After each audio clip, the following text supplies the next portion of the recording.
NCP নেতা হান্নান মাসুদকে চিঠি লিখে তা ব্যালট বাক্সে ফেলেছেন এক ভোটার। নির্বাচনের দিনগুলোতে সাধারণত উত্তেজনা আর সংঘর্ষের খবরই শিরোনামে আসে, কিন্তু নোয়াখালী ৬ আসনের একটি ভোট কেন্দ্রে পাওয়া এই চিঠিটি যেন রাজনীতির এক মানবিক ও গভীর আকাঙ্ক্ষার দিকটি উন্মোচন করেছে।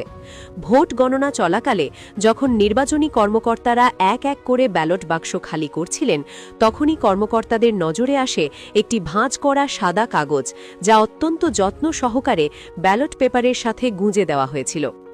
এই চিঠিটি লেখা হয়েছে ১১ দলীয় জোটের প্রার্থী এবং জাতীয় নাগরিক পার্টির যুগ্ম মুখ্য সমন্বয়ক হান্নান মাসুদের উদ্দেশ্যে।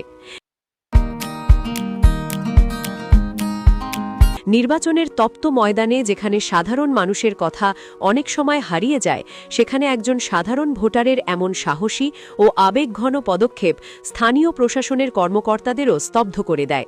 কর্মকর্তারা চিঠিটি খোলার পর দেখতে পান তাতে মিশে আছে দ্বীপবাসীর দীর্ঘদিনের না পাওয়ার বেদনা এবং নবাগত তরুণ নেতার প্রতি পর্বত সমান প্রত্যাশা।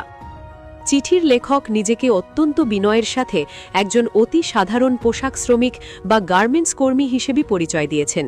তিনি লিখেছেন, গত ৩০ বছরের রাজনৈতিক ইতিহাসে তিনি বহু প্রবীণ ও শক্তিশালী নেতাকে দেখেছেন। তাদের মঞ্চ কাঁপানো বক্তৃতা আর উন্নয়নের মায়াবী প্রতিশ্রুতি শুনেছেন, কিন্তু বাস্তব চিত্রটি ছিল অত্যন্ত রূঢ়। চিঠিতে অত্যন্ত স্পষ্ট ভাষায় অভিযোগ করা হয়েছে, হাতিয়ার উন্নয়ন কেবল সরকারি নথিপত্র আর সভা সেমিনারের ম্যাপেই সীমাবদ্ধ থেকেছে। সাধারণ মানুষের প্রাত্যহিক জীবনের সংকটে সেই উন্নয়নের ছোঁয়া পৌঁছায়নি। চিঠির লেখক হাতিয়ার মানুষের চিরস্থায়ী অভিশাপ নদী ভাঙনের ভয়াবহতা নিয়ে তার গভীর উদ্বেগের কথা জানিয়েছেন। প্রতি বছর হাজার হাজার মানুষ ভিটেমাটি হারিয়ে নিঃস্ব হচ্ছে, অথচ স্থায়ী কোনো সমাধান মিলছে না।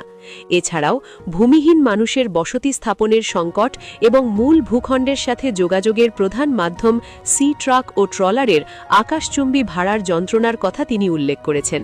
দ্রব্যমূল্যের ঊর্ধ্বগতি, স্থানীয় দুর্নীতি এবং আইন শৃঙ্খলার অবনতির ফলে সাধারণ মানুষের নাভিশ্বাস ওঠার বিষয়টিও তার চিঠিতে ফুটে উঠেছে। চিঠির সবচেয়ে আলোড়ন সৃষ্টিকারী অংশটি ছিল ভোটের হিসেব নিয়ে।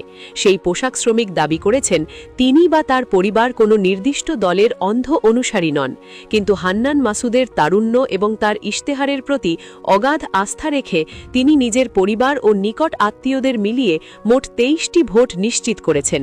তিনি প্রিসাইডিং অফিসারের কাছে করজোড়ে অনুরোধ করেছেন যেন এই চিঠিটি নবনির্বাচিত প্রার্থীর হাতে পৌঁছে দেওয়া হয়। এই খবরটি প্রকাশিত হওয়ার পর আব্দুল হান্নান মাসুদ